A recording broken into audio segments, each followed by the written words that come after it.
here today with Kimberly Stock, Delaware's Teacher of the Year. We're very excited to be doing a quick interview with her about some of the great work that she's been doing over the past several years and this year, and how she's really working to advance English learners here in the state of Delaware. So welcome, Kimberly. We also have on the line Melissa Lambert, who works here with us at the Department of Education, and Carrie Knight, our English Learner Field Agent.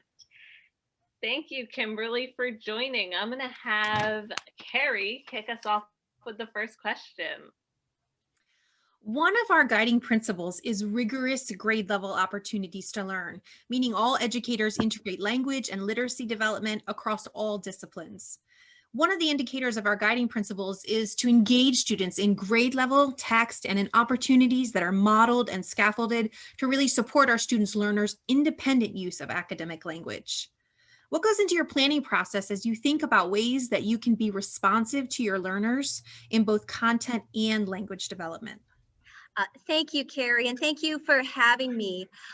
So when I think about ways to integrate both content and language development, I think I have to go back just a little bit and explain that when I first came to McKean High School, I actually didn't have an understanding of how to effectively teach, high school English learner students, because even though I had taught adult ESL and had grown adult education programs at my former job, I had never, formally been taught these skills. So actually, once I attended that WIDA training put on by DOE-EL, I was able to understand the can-do asset-based planning for our ELs.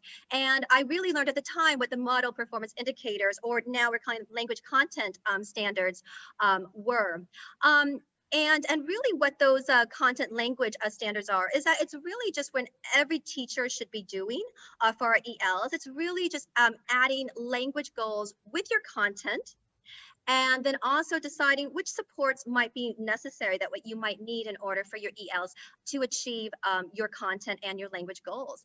And once you have those goals written, then you can look at your content and decide what supports you might need to incorporate.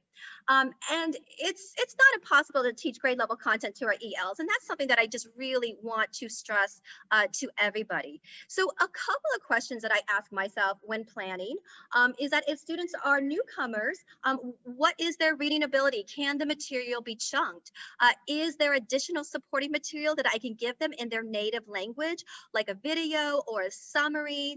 And also, in the example in the video about our unit about the Book of Unknown Americans, my newcomers read the book in both Spanish and in English, just to kind of help with that comprehension. And by the way, this can be done without me being a native Spanish speaker. My Spanish is not that good, but through this lesson, I was actually able to improve my Spanish from my students. Teachers can also use scaffolding techniques to really help their ELs connect their lesson prior and really integrating that background knowledge and kind of eliciting that. And also when teaching vocabulary, especially if it's Spanish or another language like that, you can point out those cognates when possible. Also, it's really important to give graphic organizers and exemplar writing, even if I've had to write them. And I do that all the time. I often write my own exemplar to show the students. And sometimes I write a good one, and sometimes I write a bad one, and let my students, kind of talk about that. And another thing that I do to get my ELs to, kind of have higher critical thinking is we engage in Socratic seminars and debates, and those are highly structured. It's a skill that they work on really all year. And we even have a resource with different higher level questioning question stems in Spanish for our students if they were to need that. And really these activities, they really allow my students to really authentically engage in their learning, and it really, turns the table for them. So instead of everything being very teacher driven, then I can help my students become more critical thinkers and engage in that higher order thinking, using that evidence to make claims, to really support their arguments. That's really a skill that we are really expecting in high school. And it can be done in hybrid, it can be done in Zoom, but it is much harder. I'm not going to lie about that. Although I do love the feature in Zoom where I can mute myself and then I'm not tempted as I jump in and to save my students, and it really allows my students to kind of work together and collaborate to work through things with using English. Wow, fabulous. Really appreciate that. Such clear success criteria, student agency built in, academic discourse is a key feature. Really, really super valuable. In thinking about the guiding principles and the idea that all educators share the responsibility for education of our English learner and multilingual learners, what role do content teachers play in helping English learners develop academic language? Yeah, definitely. I would say that when back when I was seeking my bachelor's degree and trying to become a teacher in the mid-90s, I remember that the one thing that they taught us as emerging teachers was that every teacher, everybody was a special ed teacher. And that really stuck with me and really motivated me to really learn those special ed teaching methods and accommodations so that I could really help all of my students. And I really valued and appreciated that really formative message, and it's really stuck with me. And you can see that in really all of us as teachers today. And I have to tell you that if I wasn't hired at McKean as a K-12 EL teacher with an emergency EL certification, I may not have realized really how to effectively teach my ELs. And the reality is that our ELs are taught by every teacher, whether they be a CTE teacher, arts teacher, or core content teacher. But because there's not really a requirement right now for teachers seeking certification to take any kind of an EL methods class or second language acquisition, it is more difficult for our teachers to understand like WIDA, access scores, can-do statements, or how to write those language content goals and standards.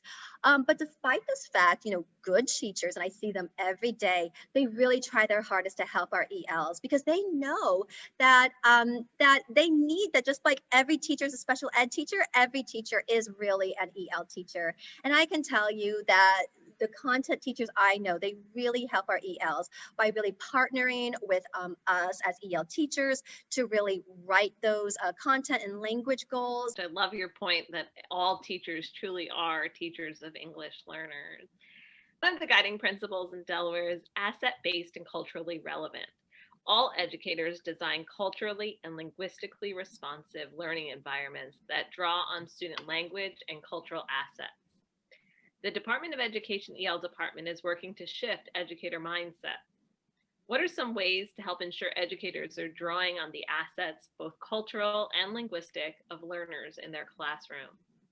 Wow, thank you. First of all, I am really grateful to the Department of Education EL department for really making asset-based, culturally and linguistically based learning a priority. Actually, you're marrying the two platforms that I have as a Delaware Teacher of the Year. One of my colleagues on my school diversity committee got us since culturally responsive teaching in the brain. It's a really good book, and I would suggest anybody watching this to really pick that up. The one thing that the author makes the argument that is that too many teachers and educators are keeping their students of color within their control and not adopting strategies that prepare those students to really become independent learners by building a relationship and trust and an environment that is safe for students, where they know that the teacher is competent, cares for the students, and holds high standards and gives helpful feedback for his or her students. One thing that the book does is that they offer advice on how to give that asset-based feedback protocol so that teachers can really reflect upon and adopt upon that in their teaching practices. Like, what are they already doing, and what is it that you might have to do a little bit differently to engage all of your students and really keep those high standards. And one of the things that I would say to any educator, if you're unsure about how to create that environment, where students feel valued, safe, especially during this year, I'm going to tell you that take the time today, every day, take that time and really get to know them, even in Zoom. Even if it's in the capacity of put something in the chat box, or unmute yourself for a second, or respond to this question on Flipgrid, you can do many things where students can still respond to questions where you can really get to know them. You can also, with my ELs, I use a conversation wheel from wordwall.net, and it's great because it makes that kind of click, click, click sound when it lands on a topic and the student is able to answer that question. And it does a couple things. It allows that newcomer student to practice responding to a question in English. But I'm also cheating a little bit because I'm getting to know who that student is. So once you know who your students are and you know what they care about, then do everything you can to adopt that into your lessons. Because I can tell you that students of color and our ELs, they are desperate to see themselves in our lessons. And when you do that, it allows our students to know that you see them, you value them, and it helps them to know that they matter and that who they are is really important. Another thing that I'm going to urge every educator to do is today get on it's the Formerly Teaching Tolerance website, but it's the Learning for Justice website, and they offer K-12 social justice standards. These standards are for K-12 students and are centered around identity, diversity, justice, and action. And I love that there is action embedded in these standards because it really reinforces that hope and that belief and that empowerment that we can actually do something about racial injustice and harmful biases to really become both anti-racist and anti-bias. And really, just on a practical level, you can see a little bit of my classroom right now. So your students, when they walk into your room, they need to see themselves reflected. They need to see successful role models on your wall so that they know that who they are, it really matters. And do your students, do they see themselves reflected? And those are so important about it. Do your students help write your class rules and guidelines? Are they part of that, really forming that environment where they feel safe and where you can take knowing them and incorporating that into your lessons? And really, as far as adopting these culturally relevant classrooms with language goals, when teachers understand what the access scores and can-do standards mean, they really can better understand how to write those content and language goals with culturally responsive social justice content goals in mind. And I know it seems like a lot, but in the reality is that our students are really, really worth it. Absolutely. Thank you, Kim. Can you tell us a little bit more about your video that we're going to share with everybody? Yes, definitely. This is a video that was made by the Red Clay Consolidated School District. And one of the things that I did a couple years ago is I was looking for ways to bring my students into the classroom, just as I was talking about. And so I learned about this book by an author named Cristina Henríquez, and her book is called The Book of Unknown Americans. And this book is so special for several reasons. So first of all, our author was actually born in Wilmington, Delaware, which is where we are. And the book actually is about immigrant families from Panama and Mexico and other Spanish-speaking countries. And it shows different students, teenagers who attend actually high school in the Red Clay district. So in many ways, this book is so much about so many of our students here at McKean. And so, and what it allows, our EL students to do is it allows them to see themselves reflected. It allows them to engage in a story that is not their own, where they can really, critically think about their story versus another person's story. And what does that mean? Because the book really does raise some issues about how difficult life can be for our immigrants. And that might be something that our students are experiencing, or it might not be. And so it is really valuable. So one of the things that we did with this unit is it was so successful with my ELs last year is we actually decided with my 11th grade teachers, fellow team of teachers, is we decided let's take this book, but let's modify it for our students. And so our teacher who teaches the special ed and regular ed students was able to modify the book, you know, which was in a way able to help his students with, you know, special needs, you know, really get into the book. I was also able to actually use this book for my AP Lit students.